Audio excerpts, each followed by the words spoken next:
Well, hello again. It's Paul from Ski Instructor Academy. I'm here as ever with Andy from Snow Camps Europe.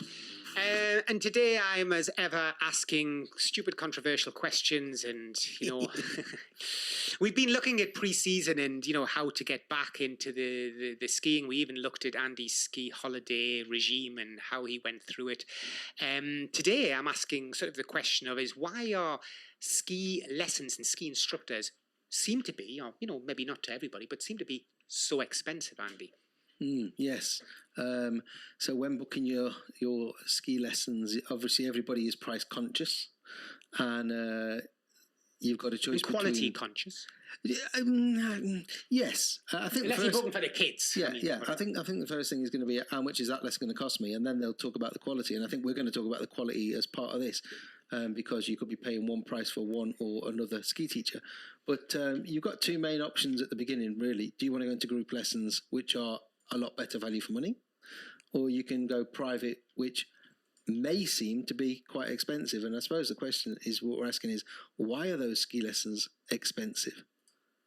And Andy can ask me, okay, so as somebody who employs a lot of ski trainers, I can tell you why in Austria it becomes very expensive. And one of the real reasons, first of all, with Ski Instructor Academy, it's slightly different because I would argue we pay the highest wages, okay, which is not good for the client, I suppose, but we do that because we expect the highest quality to be put out there from a teaching point of view. And the problem is we do everything legitimately correct, and the add-on costs to a ski instructor are the problem. That basically you can take, if I give 1,000 euros to him, then I have to add 1,000 euros for the government. So if I'm giving 2,000 euros, it's 4,000. If I give him 3,000 per month, it's 6,000. And it's those add-ons. And that is because here in Austria, there is a relatively good health system. There's a very good pension system as well. And that ski instructor will be entitled to that. And we've said this before, where we address the tax issue with new instructors who only do one season, for example. And I said to them, your wage seems low because actually you're taxed at basic rate, and the Austrian government's waiting for you to go to them and say, hey, give me that money back because I shouldn't have been taxed that high. So if Andy asks the question to me, then what happens is basically every penny that instructor gets or euro he gets, I have to put another euro in the pot. So in theory, the ski instructor gets more than he sees on paper. And I was asking Andy this question offline because I was recently dealing with a colleague of mine in France, where I'm just sorting the design out for the courses there. And I was aware that the price of their ski instructors per hour is a lot higher than here in Austria. Andy, could you tell us what is the price per hour? Because I don't teach of lessons nowadays. So for a 2-hour private for one person, we're looking at around, and the ski schools are slightly different, but 185 euros for 2 hours for one person. If you wanted to add a person to that, so there was 2 people in that lesson, then you would add another 25, which I think takes us to 185 plus 25 is? Yeah, so you're onto the same sort of price as San Anton at 210, which they were about that price in San Anton. Here in Capron, Andy's saying about 180, 185. Yeah, a 4 hour is 285. plus 25 for the second person, which takes us up to about 305 for the day. Where I think St. Anton, what is it? 450 or something. So, yeah, I mean, as private lessons, and don't get me wrong, I've always argued the strength of private lessons. Anything that I've done, I've always done it one-to-one, as I've learned something. But that's also because I don't like people. So, whereas groups, some people really, take fruit in group. They really enjoy the group environment. And a group in our lessons never, ever exceeds more than 8 adults. Indeed, a lot of the time it's at 6 because, again, we don't, you lose control of the group when it gets any more than that. But there is obviously the quality ratio is the problem I think you were speaking at, because obviously you said it's cost effective, the group, but that doesn't necessarily mean, whether you do private or group, you're going to get the best. Andy, what I think I'm leading to is, I think instructors are worth the money, even if it's like, as I was saying, Andy, off camera, look, I was charging 300 euros an hour, but there's a reason for that, because if you come to somebody who you trust, and you get an hour of treatment that you find you can take away for another 3 or 4 days and work on it. Yep. That €300 was worth it, Yep. as opposed to paying €300 for a week in a group that actually was just really hanging around with other people and having standing around waiting for somebody to ski down the slopes. I wouldn't spend my money that way, but how do you identify where those resources are, if you like? That's my problem with ski schools. Yeah, and this goes back to something we've covered on previous podcasts. And if you walk into a ski school and you just say, can I have a 4-hour private lesson, please? Then you're going to get... You're giving control to them. Yeah, and you're going to get lucky dip. They're going to basically pick who they've got available. Some ski schools will ask some questions. They will probe to find out what you're after, what your ability is, what your goals are. And if they do, then you're probably more likely to get a teacher matched to those needs and goals. I mean, mostly language is picked up first, I suppose. Yeah, but if you just walk in, there is a chance that you are going to get a relatively inexperienced ski teacher that isn't going to be as good as somebody else that they could have given you. But because that person's already worked 4 days this week, they give it to the person who's only worked 2 days because they're evening out the work, let's say.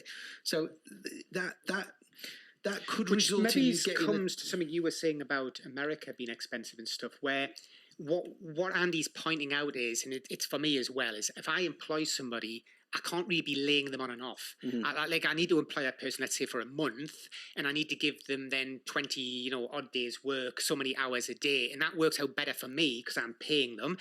Whereas in some places where they work independently almost, I suppose you could say they don't have work for 4 days, but it doesn't matter. It's not costing me anything because I'm not paying that ski instructor. Yep. I'm only paying them when they work. And that happens in lots of countries around the world. New Zealand, I think Australia, parts of America, Canada, I think work on that principle. You get paid when you work. That makes a different setup, I suppose. Mm. Yeah. By the way, if you work in America, let us know. Can you let us know how it works? Because we don't. The main thing I do know about America is the payment from the ski school is very low compared to what the people are paying for the lesson. So let's say they're paying €600 for a full day private. I think the ski teacher it's not euros, is it? $600, let's say. That ski teacher is probably seeing about 40 of those dollars. But that ski teacher is being heavily tipped. Right. So he probably receives for the day's work as much as someone in another country, but his base salary or base pay is very, very low. But if you are in America, tell us exactly how it works. But I think, you need to be going into a ski school wanting to get value for your money. So you need to be a little bit clever when booking a ski teacher, or you could end up with... Because you're not talking about, a few euros here. And on top of this, you're not just talking about the euros, you're talking about your time. When I've heard people turn around and say, well, that's 2 hours I'll never get back in my life. Yes. That's the worst lesson I've ever had. That's more important to me. And that's why I'm really careful when I'm learning anything new and I'm going off to find a coach or whatever. I want to know more because I just don't want to be wasting my life. I don't want to be wasting that time. I want to feel like, if I was coming onto the ski slopes as somebody needing a lesson, I'd want to feel that this guy's got a passion to establish who I am, what's my interests, what's my goals, what do I really want to achieve out of this? And I'd want somebody with motivation, discipline that's going to work with me to achieve those goals. And that doesn't mean he has to be with me for a 5-day private. He might just do, like I say, a couple of hours with me, let me go off. Now, the other experience is more, I suppose, Andy, what you do a lot of is where you can create the ski holiday because you can get people here and be nice, whereas I can't. So if you want to come and you want, the environment to be addressed as well, and you want people to, create an atmosphere, then this is where, certain instructors are great at doing that. They can bring you in and help. Now, here's the thing. A €305 ski teacher for 4 hours. What does that work out at an hour? About €75? Well, something like that. How much is a driving lesson for an hour? Good question. How much is a golf? It's been 35 years. Well, I know exactly. I know when I took driving lessons, I think it was about £15 an hour. But surely they must be on a level? Well, this is what we said. I mean, you look at this as well and you think, well, hang on, how much does a surgeon get paid, or a dentist, or is this ski instructor so skilled? Is that type of skilled labour? Well, yes, there are, but my concern is, and I said this to Andy, you could get a ski teacher that, let's say, one of my team or Andy was teaching the week before, and then he passed his exam, and now he's teaching a private lesson to you for 200 or 400 euros per day. Yes, well, that's something I'd have to question. And even the best 18, 19 or 20-year-old with the best, attitude and discipline, everything, does he have that life experience, that teaching that you really want? You're probably better off with somebody who's 30, 40, 50, who, okay, may have also just recently passed their ski level 2 or whatever, but they can bring so much life experience, so much atmosphere to your ski holiday. Because remember, most of you are not just looking for a me where I'm going to be going, technical this, biomechanics, and you need to do it. You're going to be looking for an Andy as well, where you want to have, go to the ski hut as well and have a bit of a chill, etc. So there's a different type of instructor you might want to book as well. I mean, that's very, very important to take into context. But my argument is are ski instructors worth this money around the world? And I'm sure many people have looked at it and went, do I really want to spend, after spending $2,000 or whatever on my ski holiday? And I think this is a big part of it, because you've spent so much for your holiday, then you have to spend on your ski hire, your lift pass, and then you have to get a ski teacher. And going back to the driving lesson, I'm guessing a driving lesson probably is around about 60 quid an hour in England. I don't know how much they are in Austria, but you're paying for that just as it's my driving lesson. If you were to go on a driving lesson holiday, you'd have $2,000 of holiday. Yeah. Then you'd probably grumble because you're doing 4 hours of driving a day and it's going to cost you 305 a day.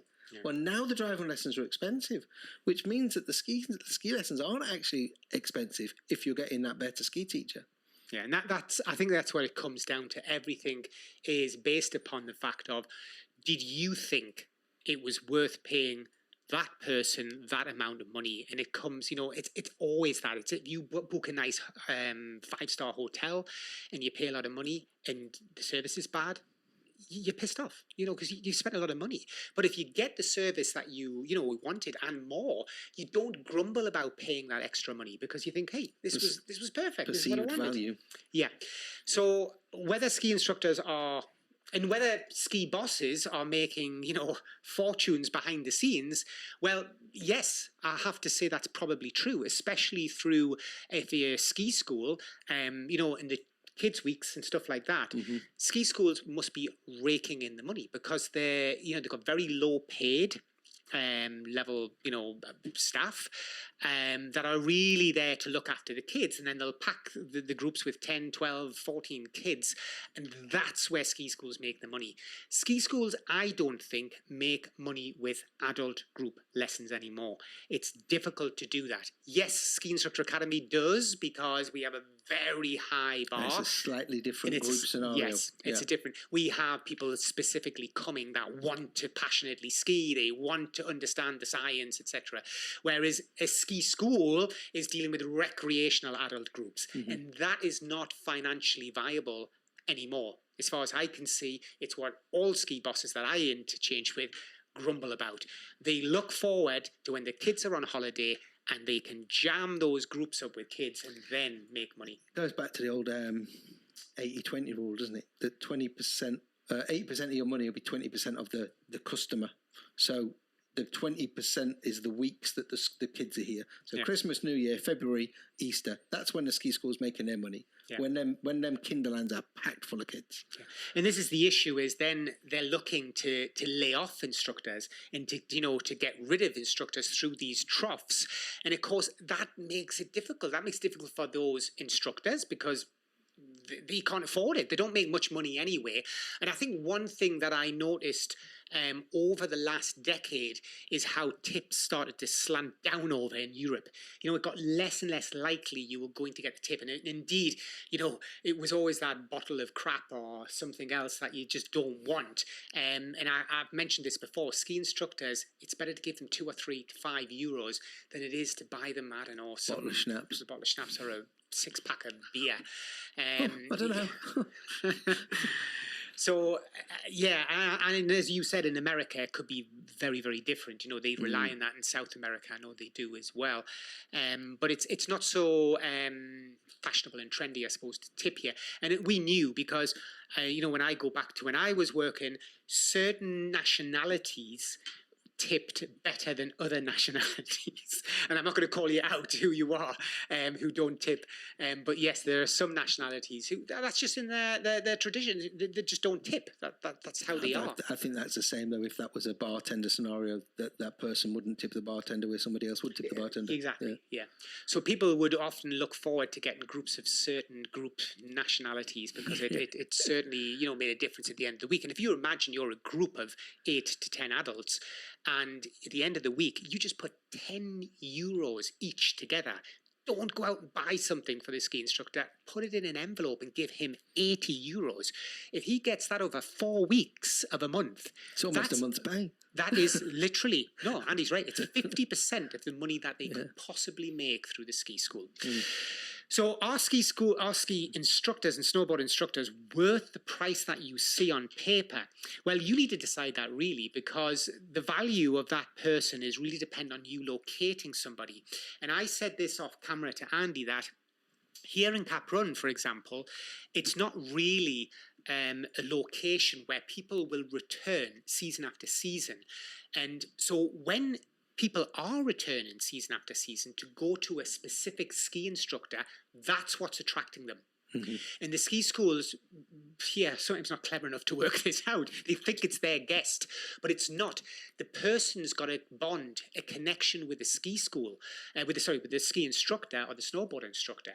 But there's a reason why those people have that bond, and I can tell you is they're often experienced skiers and holiday makers who've been travelled far and field and realised that, hey, I found somebody at last that I can connect with.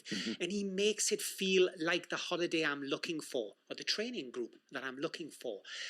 So find that guy, find them wherever it may be. And if you do find that person, guy or girl, stick with them because they'll make a holiday for you. That's my opinion. Yeah, for sure. Yeah, that's how it works with me. There you go. So, good stuff. Another one done. We'll see you on the next one. Bye for now.